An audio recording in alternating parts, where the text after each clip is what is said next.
वरिष्ठ मांगनी चाहिए, आपको महामंडलेश्वर शर्म यहाँ आनी पर इस चाहिए, वक्त हमारे आपको साथ जुड़े शर्म हुए आनी चाहिए हैं। बोलते मोहन हुए। गुप्ता, मैं बस एक सेकंड आपको रोक रही हूँ। स्वामी यतेंद्रनंद गिरी साहब यहाँ पर मौजूद हैं।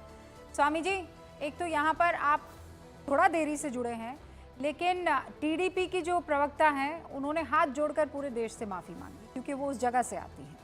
वो ये कह रही हैं कि हमारे लिए तो सोचना भर ही इतना हमें परेशान कर जाता है। क्या ये महज भ्रष्टाचार तक सीमित हो जाना चाहिए? क्या ये मामला बहुत आगे तक का है? रूबिका जी, इसमें दोनों पक्ष हैं। पहला पक्ष तो मैं कहूंगा कि अगर देश में मस्जिद है तो उनकी व्यवस्था मुस्लिम समाज को देखनी चाहिए। देश में चर्च है तो ईसाई से जुड़ा है, उसकी व्यवस्था ईसाई समाज को देखना चाहिए। गुरुद्वारे हैं तो गुरुद्वारों की व्यवस्था सिख समाज को देखना चाहिए। इसी प्रकार से जो सनातन हिंदू धर्म के स्थान हैं तो उनकी क्या मान्यता है, कैसे पूजा पद्धति है, ये सनातन धर्मावलंबी को ही वही इसके अधिकारी है, उन्हीं को ये देना चाहिए। और दूसरा, ये एक बहुत बड़ा इशू है, इसको हम केवल आज लड्डुओं तक सीमित ना रखें, उस घी तक सीमित ना रखें। आज हर चीज में मिलावट आ गई। मैं कहता हूं कि देश भर की जितनी भी देसी घी या घी बनाने की कंपनी है, आज सबकी जांच होनी चाहिए कि बटर ऑयल के नाम पर उनमें क्या मिल रहा है। हिंदुओं की आस्था गाय से जुड़ी है, गाय की चर्बी मिल रही है।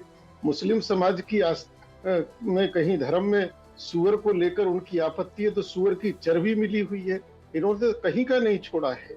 तो आज ये केवल एक सीमित डिबेट ना रहे, आस्थाओं के साथ तो खिलवाड़ हो गया।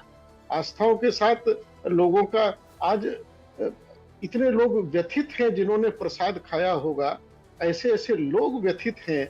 वो टीडीपी ने अगर क्षमा मांगी है तो अच्छी बात है, लेकिन तिरुपति बालाजी जो देवस्थानम है ये पवित्र हिंदुओं का देवस्थानम है, तो इसकी व्यवस्था निश्चित रूप से हिंदुओं को ही इसकी व्यवस्था देखनी चाहिए। और ये सरकारों का भी फर्ज बनता है कि सरकार भी इस व्यवस्थाओं को सुनिश्चित करें। और ये जो हुआ है वाकया, आज घर घर में देसी घी जा रहा है बाजार का, उसमें पाम ऑयल हो कुछ भी हो, लेकिन सबकी जांच एक बार सामने आनी चाहिए कि ये बटर ऑयल क्या है और ये चर्बी क्यों डाली जा रही है, सबका धर्म क्यों भ्रष्ट करा जा रहा है। सबकी आस्था है, कोई शाकाहारी है, कोई नॉनवेज का है, लेकिन ये कुचक्र क्यों चल रहा है, इस पर जरूर आज केंद्र सरकारों को और समाज को सबको बता दिया ना, ये कुचक्र चल रहा है क्योंकि कॉस्ट कटिंग करनी है। ये तो करप्शन है, करप्शन है भयंकर वाला। हमारे साथ शिवसेना गुट के उद्धव गुट के शिवसेना प्रवक्ता जो हैं वो तिवारी जी,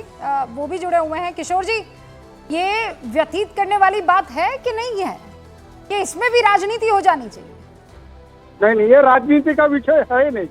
मैं रूबिका जी और ज्योत्सना जी और महामंडलेश्वर जी की बात से सहमत हूँ। देखिए क्या हुआ, शुद्ध घी होता है गैया का, उसकी कीमत बहुत बढ़ जाने के बाद कॉस्ट कटिंग के नाम पर ये रासायनिक घी का होने लगा। और महामंडलेश्वर ने बराबर बताया, जिनकी आस्था नहीं, जिसका धर्म में विश्वास नहीं, ऐसे लोगों को आप उसका व्यवस्थापन दे दोगे या करप्ट अफसरों को दे देंगे। मैं बताता हूँ, कॉस्ट कटिंग है तो रिप्लाई नहीं हो सकता। दुनिया में सबसे श्रीमंत अभी जो तीर्थ स्थान है वो तिरुमला का तीर्थ स्थान है। और मैं आपको अपडेट करता हूँ कि ज्योत्सना जी इस बात से अपडेट करेंगी कि वहां पर लड्डू बेचे भी जाते हैं। और ये कास्ट कटिंग के नाम पर क्या बोला, कास्ट कटिंग के नाम पर हमारी आस्था बेची जाएगी।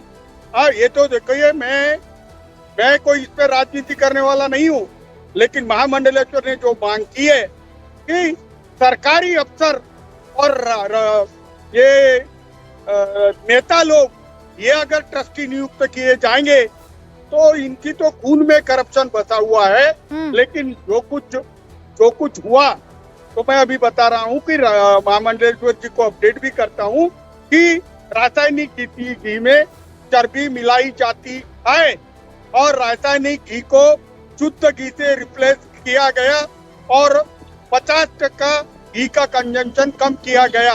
इस पे ऑब्जेक्शन उठाए गए, इस पे रिटर्न कंप्लेंट है। रिटर्न कंप्लेंट होने के बाद भी एनिमल फैट है ये बोलने के बाद भी लोगों के आस्था से खेला गया और आज पूरा भारत आहत है। और मैं चाहता हूं इससे बड़ी बात हो जाए कि इतने बड़े बड़े धर्म स्थानों में राजनीतिक इंटरफेरेंस हो या ना हो, और कास्ट कटिंग करने वाले होते कौन? जो क्रिश्चियन धर्म के अनुयायी है और वहाँ के चेयरमैन अपॉइंट किए जाते हैं। हाँ। तो ये बात तो बहुत ही गंभीर है और इस पर हो जाए, आर पार की बात हो नहीं, जाए। पर विवेक जी मैं कह रहे हैं ना, महामंडल- हम तो मेजोरिटी में हैं, यानी जो सनातनी हैं, जो हिंदू हैं, वो मेजोरिटी है विवेक जी। तो आपको सारे के सारे जो परेशानियां आपको झेलना चाहिए, है ना? भाई, मतलब मैनेजमेंट में मेजोरिटी के नाम पर सप्लाई करने वाला हिंदू, अरे खाने वाला हिंदू, पूजा करने वाला हिंदू, सारे तो हिंदू ही तो थे।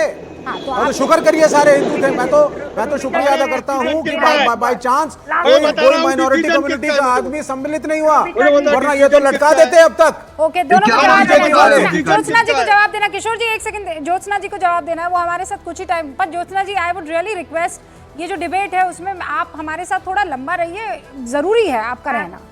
हाँ बिल्कुल बिल्कुल Rubika ji, I try. The point is, मेरा एक ही कहना है, मैं तब से यही बोल रही थी, जो सुनने में विवेक जी को थोड़ा तकलीफ हो रहा था, ये बोल रही थी पिछले 5 साल में it is a strategic attempt bye YSRCP which they have done. जैसे अभी स्वामी जी ने बोला था, इससे पहले चाहे टीडीपी हो या उससे पहले कांग्रेस हो, कोई भी सरकार हो, यूनाइटेड आंध्र प्रदेश में भी कभी भी तिरुपति बोर्ड में जो ट्रस्ट बोर्ड रहता है ना तिरुपति का, कभी भी, और उसके एम्प्लॉयज जो रहते हैं ना, कोई भी अन्य रिलीजन के लोग नहीं रहते थे, उनको कभी भी नियामक किया नहीं जाता था। पर पिछले 5 साल में कंप्लीट ऐसा एक सिस्टम ला दिया ये लोग। Other religious people are been employed and also in the board also they have been taken. Specially अगर आप देखेंगे तो कैसे एक they are compromising, they have compromised. I tell you where. Jagan Mohan Reddy ji खुद एक क्रिश्चियन है। जो भी अगर नॉन हिंदू अगर तिरुमला को आते हैं तो उन लोगों को एक डिक्लेरेशन देना पड़ता है रूबिका जी। कोई कल को आप भी आएंगे तो आपको भी एक डिक्लेरेशन देना पड़ेगा। मगर जगन मोहन रेड्डी जी ने चीफ मिनिस्टर होने के नाते भी कभी भी डिक्लेरेशन साइन करके नहीं दिया। मतलब